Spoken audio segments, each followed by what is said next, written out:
What's up, you guys? Namrakan here, bringing you my perspective as to what Anderson is bringing us. And today, I will be reviewing The Magical Quest, starring Mickey Mouse. Released first on the Super Nintendo Entertainment System on November 1992 in Japan, which eventually came overseas.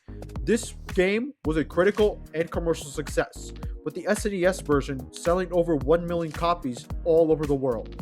Most of the praise of the game came from the graphics being colorful and well detailed, with some people calling it one of the best games on the SNES from a visual standpoint. The main criticism of the game was that it was really easy, and not helping that it was a short game as well. So the story revolves around Mickey, Goofy, and Pluto playing a game of catch. Goofy at one point throws the ball too far to the point where it dropped on a hill.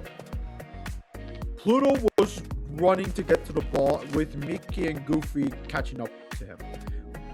Unfortunately, Mickey fell down to a ditch where he later found out from a wizard that Pluto has been kidnapped by Emperor Pete, who is the main villain of the Magical Quest games. And so Mickey's journey to save Pluto begins. The first thing I gotta say is I do agree with the critics regarding the graphics. They surprisingly hold up very well. It looks lush, looks visually pleasing. This definitely looks like it was inspired by the cartoon shorts back when Disney was still making those. I also like the music in this game. Granted, there isn't much, but it does enough to make it memorable enough for me to enjoy the game more. The controls are pretty good, albeit can be slippery at times, but Mickey controls fine in the game for me. One thing that stands out for Magical Quest compared to its peers is that you can actually change outfits in the Magical Quest. There's like up to 3, and those outfits aren't aesthetics. They actually hold some unique gimmicks. With the wizard uniform, you can actually use magic spells and use them to defeat enemies. And there's also a firefighter uniform. You can use that to use a hose to push out water to move some objects. Sometimes to defeat enemies too. And the last uniform is the climber. You can use that to climb up platforms that seemed unreachable. So that I think pretty sure it was developed further in the sequels, but those are the 3 main uniforms. And I think it worked. I think my favorite one is probably the firefighter one. That one came in clutch for me a lot of times. Magical Quest was was developed and published by Capcom. This was one of the first SNES games they have made years after they made the licensing agreement with Disney. Man, oh man, they have made some of the best platformers of that era. So I mentioned that the SNES a lot because there was a Game Boy Advance version of this game, and that version was mainly a port with notable additions.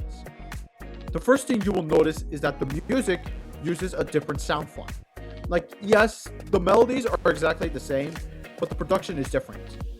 Notable additions of the game this game has multiplayer. Why does the GBA version have multiplayer when the SNES version you can only play as Mickey? Well, in the GBA version of Magical Quest 1, they decided to put in a new playable character. You can play as Minnie Mouse, who debuted as a playable character in the SNES version of Magical Quest 2 called The Great Circus Mystery. The GBA version is how I got to play the game, and I had never finished the game until recently, which is weird because I remember playing this game for as long as I can remember. I remember never passing through the forest section of Magical Quest. Thankfully, I got old and realized that this game is a lot shorter than I remembered. And unlike the SNES version, the GBA version was published by Nintendo, surprisingly. I'm guessing it was because it was to cross-promote Magical Mirror for the GameCube, which Shigeru Miyamoto was actually involved in, surprisingly. He was one of the producers of the game. Overall, Magical Quest is a very solid game. I enjoyed this game, although I do have issues with this game. It is not as easy as people say it is. Then again, I only played the GBA version, so my experience could be different from yours since I'm assuming the majority of you all played the SNES version. I did notice that since it was a port, they didn't compensate the screen for the GBA, which led me to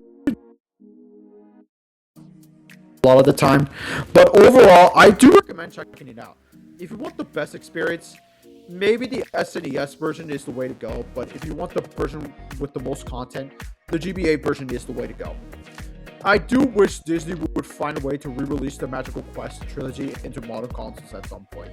Though, because those games are these are underrated platformers.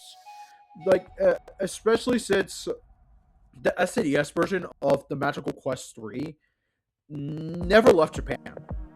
I mean, I granted, I did play Magical Quest 2, and I never beated it as well, but I do remember enjoying my time with that one a little bit more than the Magical Quest 1. But I never got around to Magical Quest 3. I just never got around to it.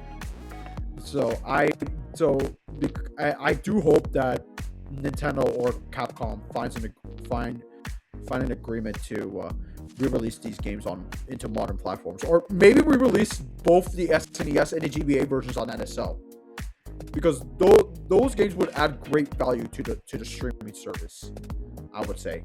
Or if Capcom wants to sell them on the on like digital platformers, do so. Or more than likely, I feel like Disney will be the ones to re-release the games, since the first Epic Mickey just got remastered and it's being sold on under Disney games. So if it were to happen, like a Magical Quest collection, I feel like it would be published by Disney as opposed to Capcom, even though they developed and published the games back then. But I digress.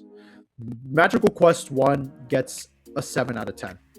For those of you that have played either versions of Magical Quest 1, did you like it? Did you hate it? Let me know in the comments down below. Make sure to subscribe to my channel if you haven't, and if you want to, you can follow me on Instagram, Backlog, and Letterboxd down in the description down below. This is Namicon. I'll see you all next time.